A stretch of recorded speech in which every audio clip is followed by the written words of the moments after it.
one and all. At the very outset, I would first of all would like to share with each one of you that I am a very new student to the philosophy of J. Krishnamurti. I am trying to understand the idea of self, freedom, consciousness that J. Krishnamurti has taught. In my today's presentation, I have taken 9 quotes written by J. Krishnamurti, and I will be discussing through these 9 quotes how he focuses on understanding the self. Before we know the world, it is pertinent to know our own self. Life is a journey, a quest to understand who we are and what we are meant to deliver to the world. Self-realization is pivotal for a person's growth and evolution. We are co-creating the life with the ultimate creator on an everyday basis. We are becoming what we are meant to be, and what we deliver to the world is actually based on our own consciousness. There is nothing coincidental in the design of universe. The more we are conscious in life, the more we get to offer the world. Krishnamurti and his philosophy emphasize on self-realization and let's delve deep into our own being.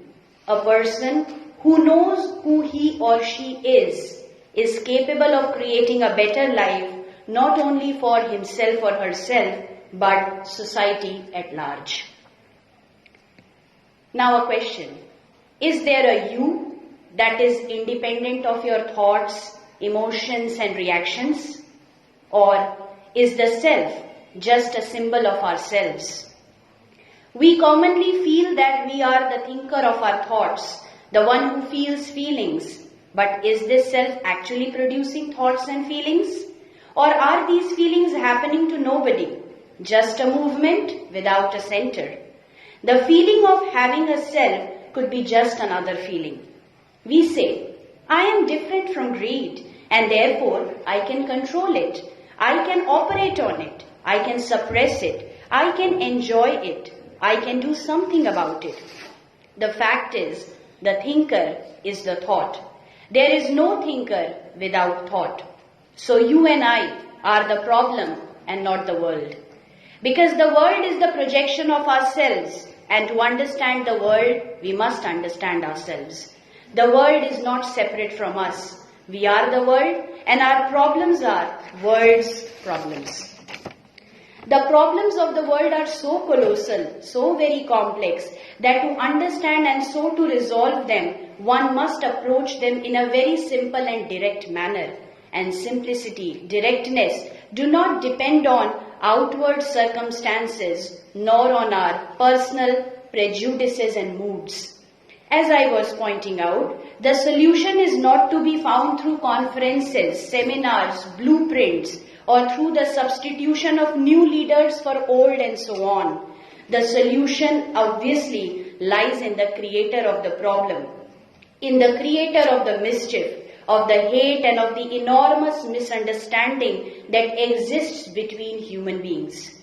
The creator of this mischief is the individual, you and I, not the world as we think of it.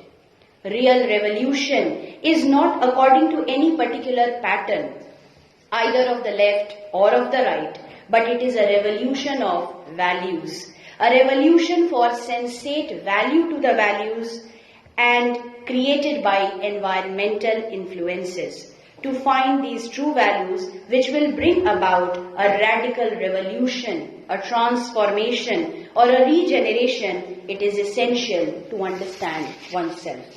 Now let us look at these 9 quotations. The first quotation says, the more you know yourself, the more clarity there is. Self-knowledge has no end.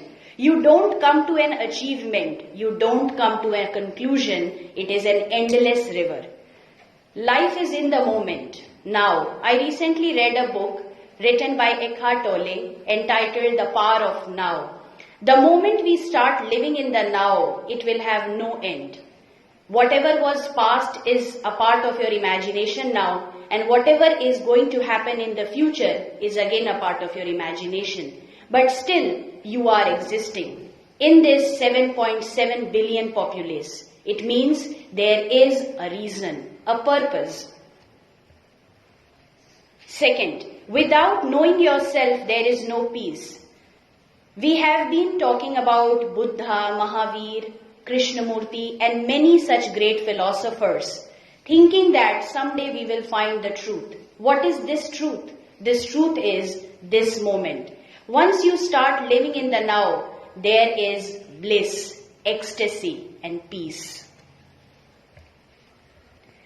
To understand yourself is the beginning of wisdom. A journey to the interior is the need of the hour. The world, through internet, has now connected ourselves to the entirety, but we are disconnected with our own self.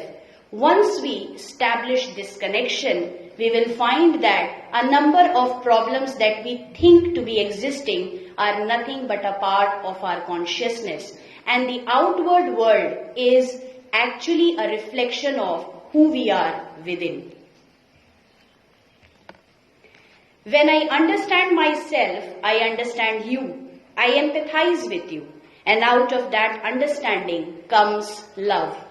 The only emotion that is making this entire world go on is the emotion of love. We have not actually understood the idea of love, and that is why we are questioning its various dimensions and paradigms. But once we start understanding our own selves, once we start understanding that we are only a blip in the entirety of universe, our entire existence will start making sense to us. Now this is a lengthy quotation. Please pay attention.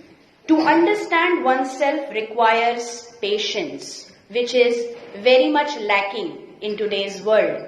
I recently was teaching a poem written by Matthew Arnold in one of my master's classes entitled Scholar Gypsy, wherein Arnold talks about sick hurries and divided aims. The modern man is always in a hurry.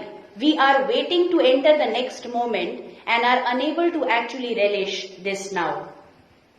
Tolerant awareness. The self is a book of many volumes which you cannot read in a day. But when once you begin to read, you must read every word, every sentence, every paragraph, for in them are the intimations of the whole.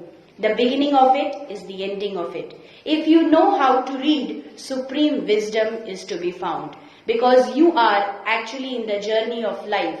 You are always bothered about the destination and hence are unable to realize the beauty of this journey, which Krishnamurti is trying to point out.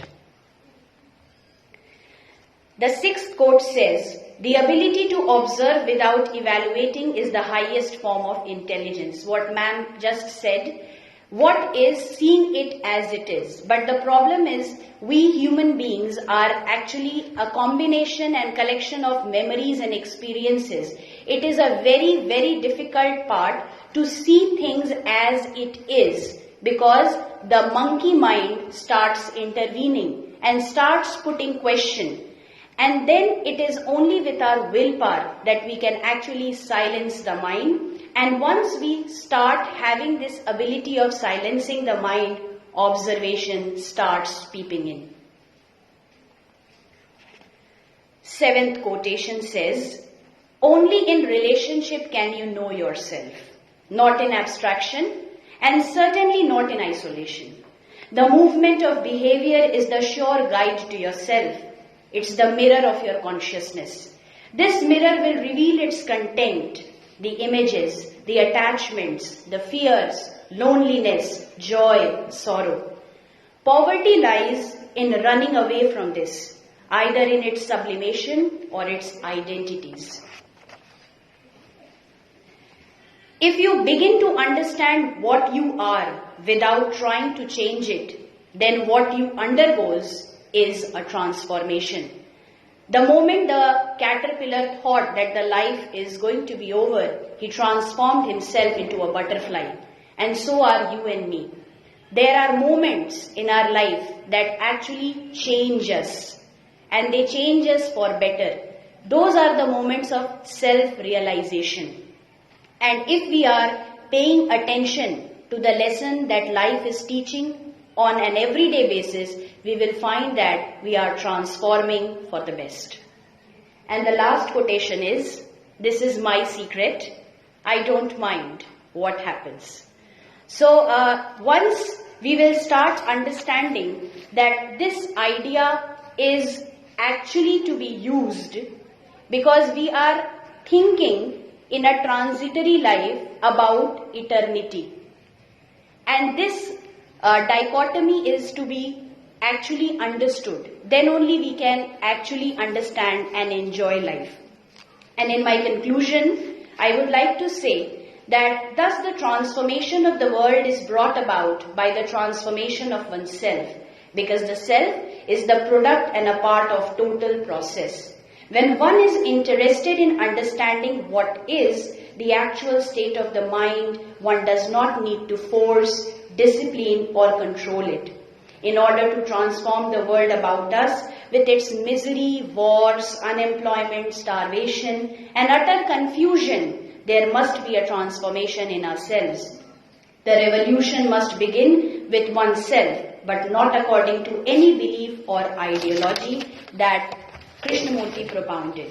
And finally, I would like to end with his own words. Ignorance exists only when you don't know yourself. Self-knowing is wisdom. You may be ignorant of all the books in the world, and I hope you are, of all the latest theories, but that is not ignorance. Not knowing oneself deeply, profoundly is ignorance. And you cannot know yourself if you cannot look at yourself.